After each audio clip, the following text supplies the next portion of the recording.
Here we go. All right, David Benavidez. He took on Gilberto Ramirez.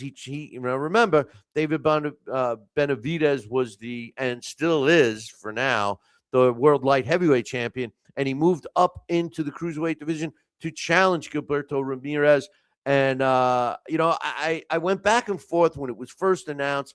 I thought Ramirez was too big for him. Then, as I was doing some other research deeper into the previous fights and how, what the sizes were, I said to myself, you know what? He's not. You heard me pick David Benavidez last week. When the bell rung, I was saying to myself, man, Ramirez does look way bigger than Benavidez, and he did. But what a beating that David Benavidez put on Gilberto Ramirez. Basically, he did not answer. The fight was officially counted out at 2 minutes and 59 seconds of the sixth round. It was a career performance for David Benavidez. Make no mistake, I know that David Benavidez has tons and tons of fans, and I love him too. But let's be real, boys and girls. I mean, one of my knocks on David Benavidez was he never moved. He plodded forward and he went in and drew punches. This version of David Benavidez, and everybody was acting like that's the way he fights all the time, unless I'm wrong, and this could very well be. The hand speed of him against Ramirez, just it was kicked up a notch or two. I mean, and he was just real accurate. He seemed very dominant in there mentally. And, I've seen him, like the fight against David Morrell. I mean, let's be real. He didn't dominate David Morrell, So anyway, hats off to David Benavidez. He's now a 3-division world champion, 32-0 with 26 knockouts. Ramirez only loses for the second time in his career. And remember, the first time was against Dimitri Bivol. He's now 48-2 with 30 knockouts, losing his belts as well. So the big question, and one of my main topics today, is who does he fight next? Who does David Benavidez fight next? Right? Benavidez. Listen, let me just give you my opinion a little deeper on the performance. Did he look fantastic? Yes, he did. Did he display really ring generalship, hand speed? He avoided some punches. I mean, he was in shape. It was, to me, it was his career best performance. Okay. But let's take a look at Ramirez. And I am not knocking David Benavidez at all, but I'm trying to put it in perspective, because all of a sudden the word on the curb is like he's the best thing aside from Moses Atuma, and that's a joke because everybody acts like he's the greatest heavyweight ever. David Benavidez is now being considered the face of boxing and all this. Listen, here's what I think. I think that he had the perfect opponent in front of him. Gilberto Ramirez is not a fleet of foot guy. He just isn't. And, he maxed out his level that he's reached. He reached before this fight. I believe David Benavidez is continuing to improve. That's why I picked him against Ramirez. I did not think that Ramirez has been looking, consistently better, and he's not looking better after each fight. He's kind of been stuck, and no disrespect to him and the people he's beaten.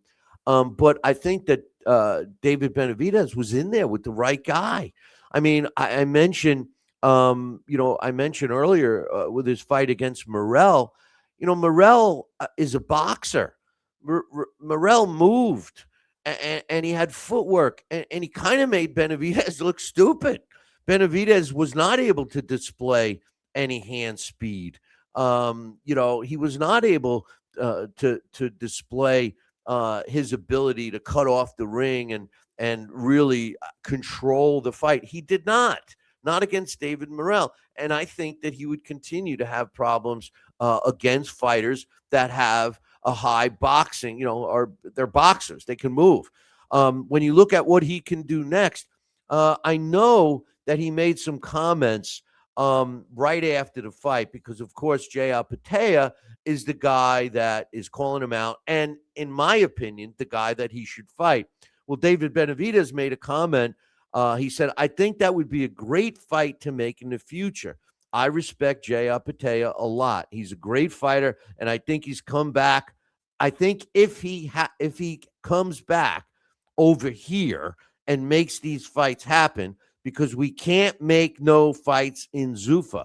I think Dana White has showed that he doesn't want to do fights with PBC or DAZN.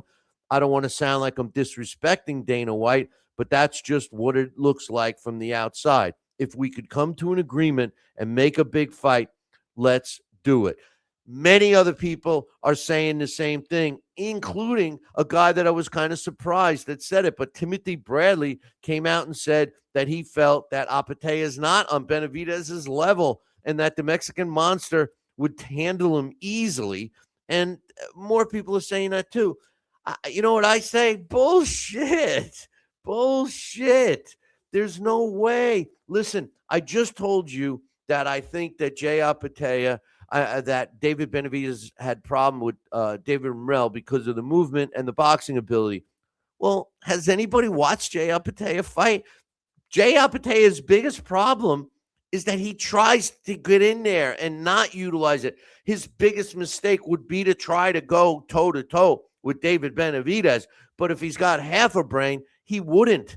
And David Benavidez, it's not an easy fight for David Benavidez. But let's take a look. David Benavidez is saying, "Oh, well, no Zuffa, no Zuffa, no Zuffa." Well, listen, Zuffa works with other promoters, but he'll never make the money with the shit PBC that he could make with Zuffa Boxing or whoever promotes the fight against Jai Opetaia. As far as DAZN, hey, listen, it's not like Dana White didn't want DAZN. He got big bucks with Paramount. He signed Sky Sports in the UK because the other promoters in the UK bailed on Sky and went with DAZN. So, I mean, come on, business is business. But if Jai Opetaia is not the guy for David Benavidez, who is?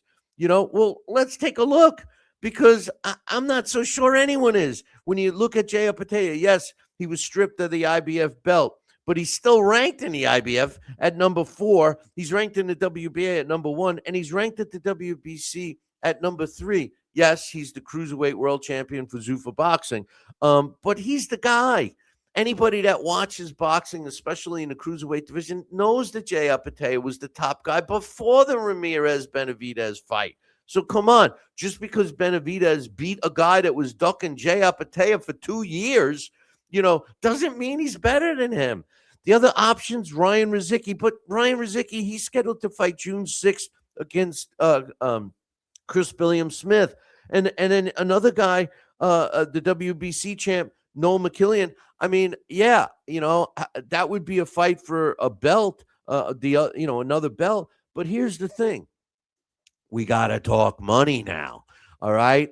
I'm saying, okay, these fights are good. But the truth of the matter is let's talk money. Now, if David Benavidez is so close-minded and stupid not to listen to any kind of an offer from Jai Opetaia, who, remember, is being promoted by Zuffa Boxing, and who backs Zuffa Boxing? Well, nobody needs to back Zuffa Boxing. He's a gazillionaire. But the other gazillionaire, Turki Al-Rashid, it would be involved with them.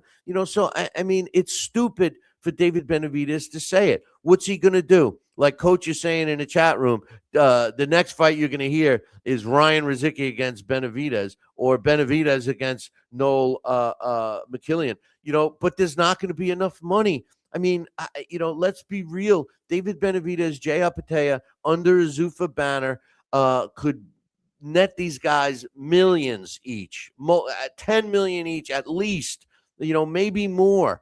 They're not going to get that from PBC. They're just not. All right. And, DAZN's model right now, they're pushing for people like me who go the full blown subscription. So I just don't think it. If he drops back down to light heavyweight, he's got Dimitri Bivol, but Bivol's already signed. Remember, he got injured, so he was put on a shelf. He's already signed to fight 2 fights. So he would have to wait another at least year and a half before he gets in there. Same thing, Beterbiev. That's a good fight. Bivol and Beterbiev could be money fights. He could fight David Morrell. He could even go for a guy like Ben Whitaker. But the truth of the matter is let's talk money, because money is the backbone. They don't, hey, boys and girls, they don't call it prize fighting for nothing. It's about the money. All right. It's about the money. And, everybody says, I'll fight anybody if I get paid enough. Well, if David Benavidez is closed-minded and he's listening to the idiots that he signed with, and he doesn't at least listen to a financial offer from Zuffa, he's crazy. He's crazy. My prediction, I do think he's going to go with the money, and we'll see what happens. Or the other thing that could take place is kind of a softening of all working together. We started to see it with the co-promotional deal that he signed with Ryan Rizicki. He is Ryan Rizicki. I'm talking about Dana White. Ryan Rizicki is signed to them, but he also has another promoter. So the argument that people are trying to make that Dana White and Zuffa Boxing don't work with other promoters is simply not true. If it makes moolah, and especially if it can boost Zuffa, if it's a co-promotion deal that's not hidden behind the scenes, it could be very lucrative for David Benavidez, and he would be a fool, in my opinion, anyway, if he didn't take it. And